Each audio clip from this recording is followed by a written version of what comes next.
Veja agora o que foi notícia no Parlamento Fluminense durante a semana.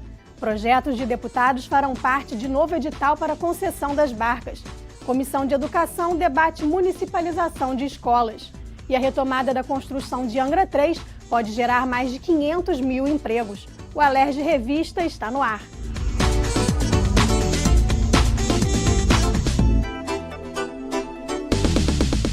Parlamentares vão apresentar um estudo de viabilidade econômica ao governo do estado sobre a volta do ramal do trem que ligava Japeri à Barra do Piraí, conhecido como Barrinha.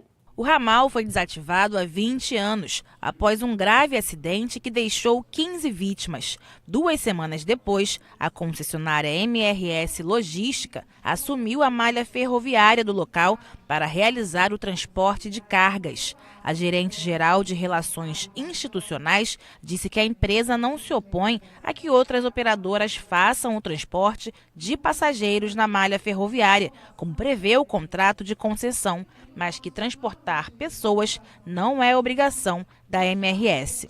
Primeiramente, existe a necessidade de um operador ferroviário que tenha o interesse de retomar esse serviço. Esse é um serviço que não é previsto na concessão da MRS, o transporte de passageiro. A MRS, no seu contrato de concessão, tem como objeto única e exclusivamente o transporte de cargas. O professor Raul Debonis já realizou um estudo de viabilidade do trem Barrinha em 2005 e vai atualizá-lo para entregar à comissão.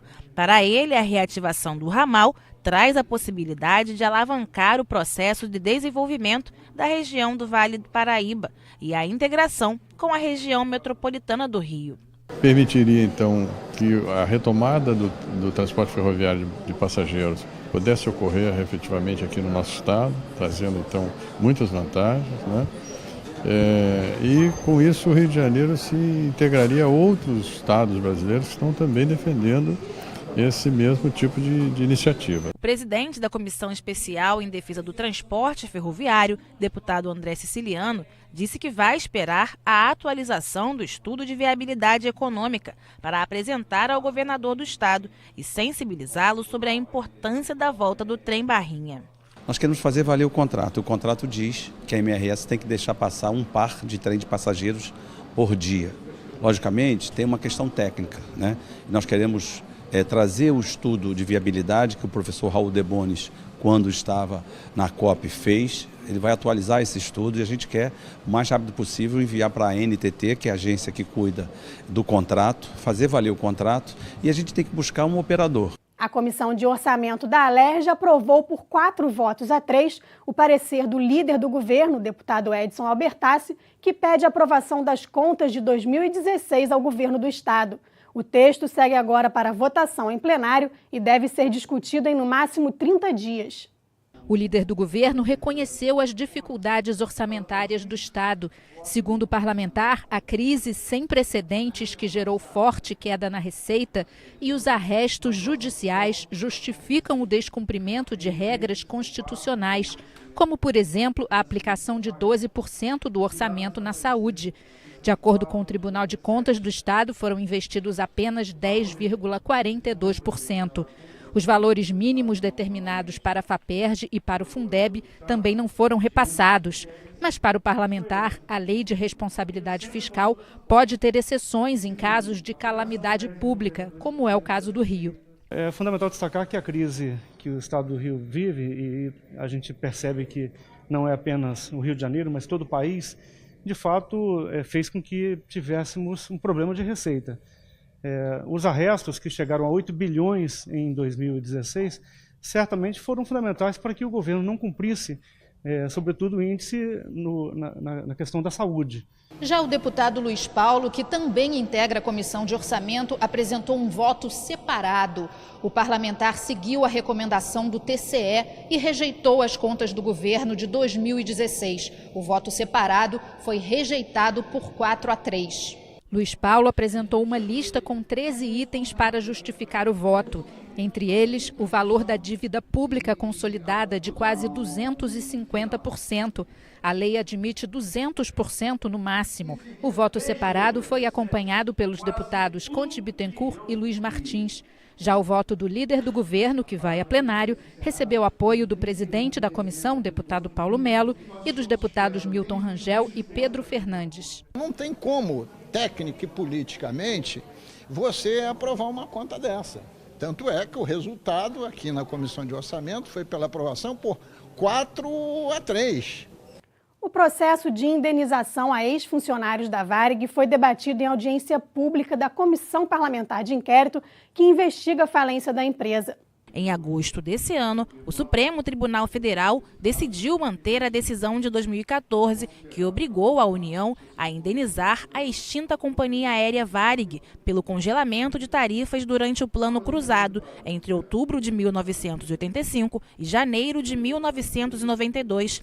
O valor inicial da ação, que já dura 20 anos, é de aproximadamente 3 bilhões. O valor atualizado, corrigido, deve ultrapassar os 10 bilhões de reais. A forma de pagamento da indenização ainda não foi definida pelo STF.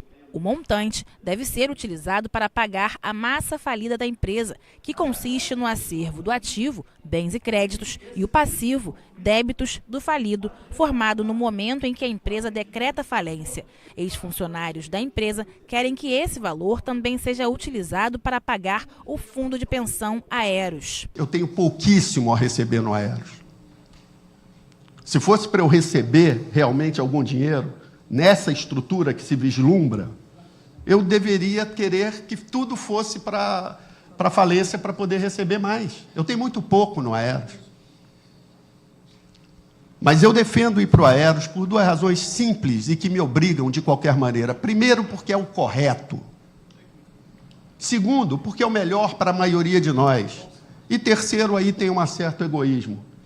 É a única maneira que nós vamos ver algum dinheiro. Mas, segundo o advogado Wagner Bragança, o Aeros não está nos autos do processo judicial como titular desse crédito. Existe um processo em curso, que é o processo que discute a defasagem tarifária. De quem é a titularidade deste crédito, segundo os autos do processo judicial e segundo as decisões que até aqui foram tomadas na falência?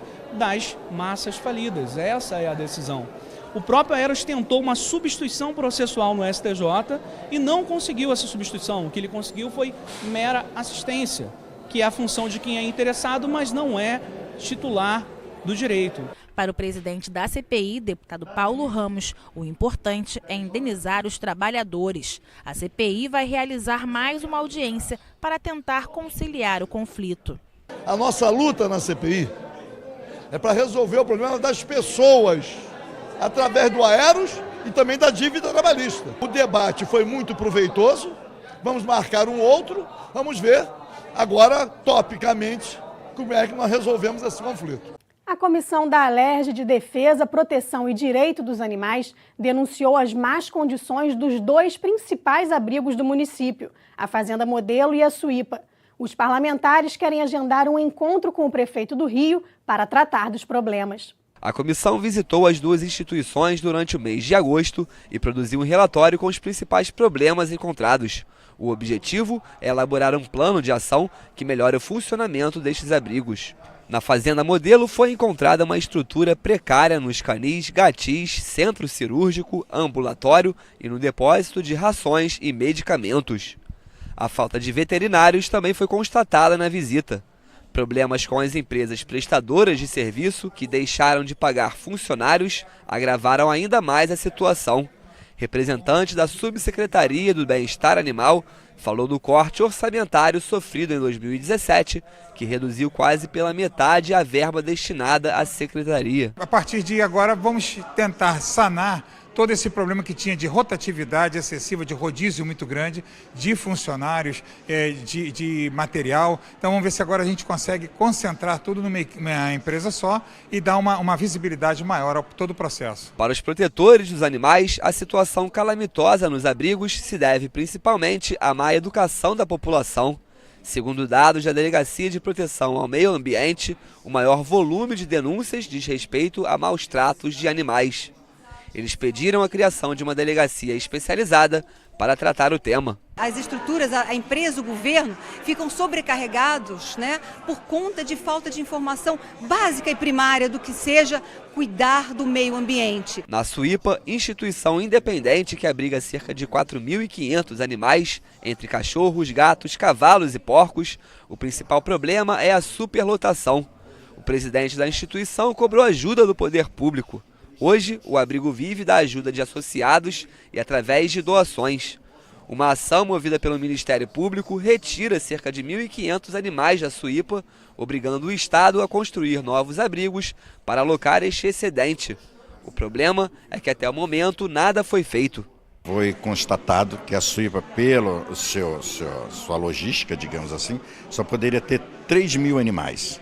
E na época a gente já se encontrava com 5.000 animais.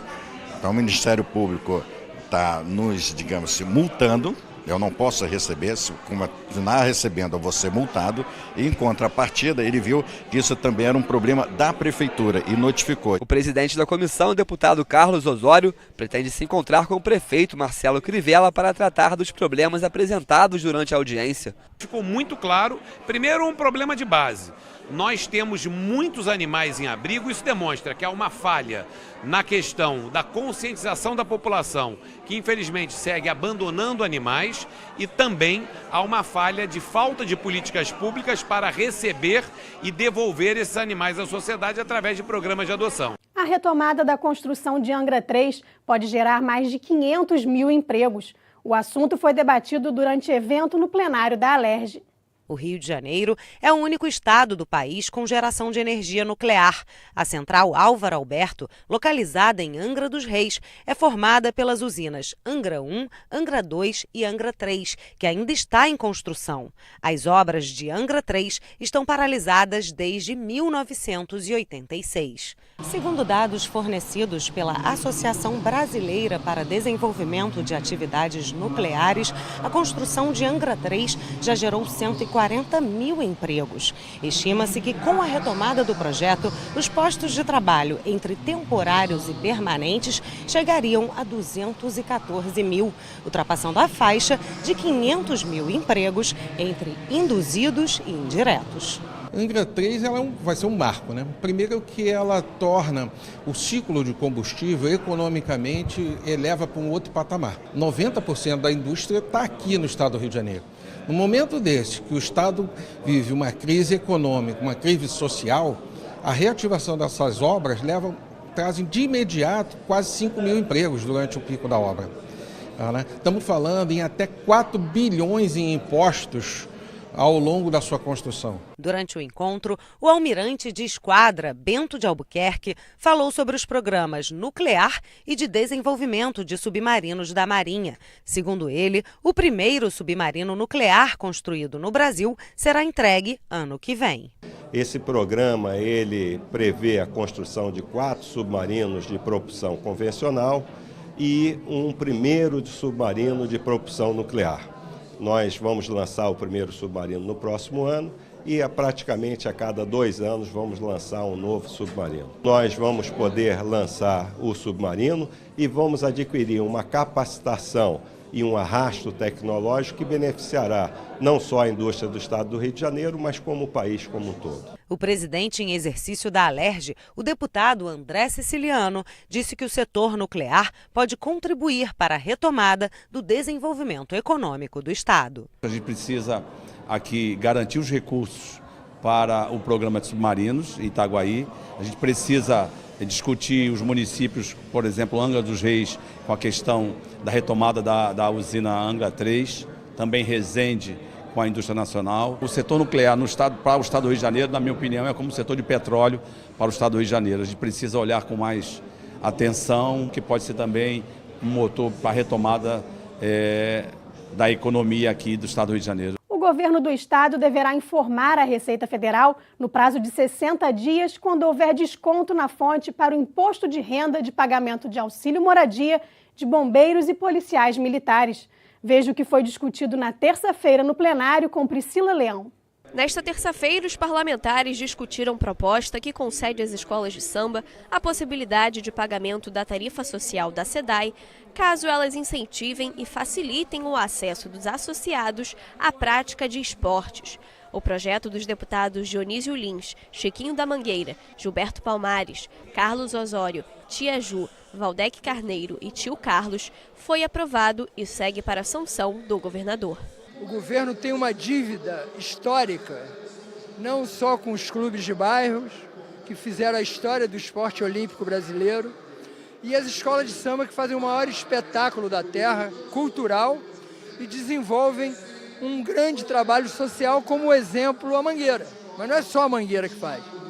O trabalho da Mangueira é um trabalho muito maior, mas todas as escolas desenvolvem hoje um trabalho social muito importante. E eles não têm nada de contrapartida do governo. A administração pública estadual deverá informar a Receita Federal no prazo de 60 dias, quando houver desconto na fonte para o imposto de renda, no pagamento de auxílio moradia de bombeiros e policiais militares. Como o auxílio é considerado verba indenizatória, a retenção dos valores é indevida. O projeto dos deputados Rafael Pisciani e André Siciliano quer dar mais transparência e permitir que os servidores peçam a restituição do que foi descontado nos contra-cheques. A informação deverá constar no informativo de rendimentos do ano base 2017. A regra se aplica a casos ocorridos até 5 anos antes da lei entrar em vigor. O texto foi aprovado e segue para a sanção do governador. O TJ já diz que essa verba não pode ser incorporada quando o policial ou o bombeiro vai para a inatividade. Então essa verba está muito clara que é uma verba indenizatória que não cabe desconto de imposto de renda. Então eu e o deputado Rafael apresentamos um projeto de lei que votamos e a gente espera que o governador sancione, que o governo do estado se obriga em 60 dias a notificar aos policiais militares e aos bombeiros e também à Receita Federal dessas parcelas que foram descontadas indevidamente. O deputado Jorge Pisciani quer incentivar o consumo sustentável através de ações que possam reduzir o consumo de água e energia. Implantar a disciplina de educação ambiental nas escolas e estimular a compra de produtos ecologicamente corretos são alguns dos objetivos da Política Estadual de Educação de Consumo Sustentável proposta pelo parlamentar. O projeto foi aprovado e precisa passar mais uma vez pelo plenário da Alerj. O projeto do deputado Marcos Miller prevê que trechos das rodovias estaduais onde ocorreram acidentes com vítimas tenham placas com sinalização de advertência. O objetivo é conscientizar e alertar os motoristas. O projeto foi aprovado em primeira discussão e precisa passar mais uma vez pelo plenário da Alerj. No próximo bloco, locais que oferecem serviço de atividade física devem ter profissional capacitado para atender em emergências. O Alerj Revista volta já.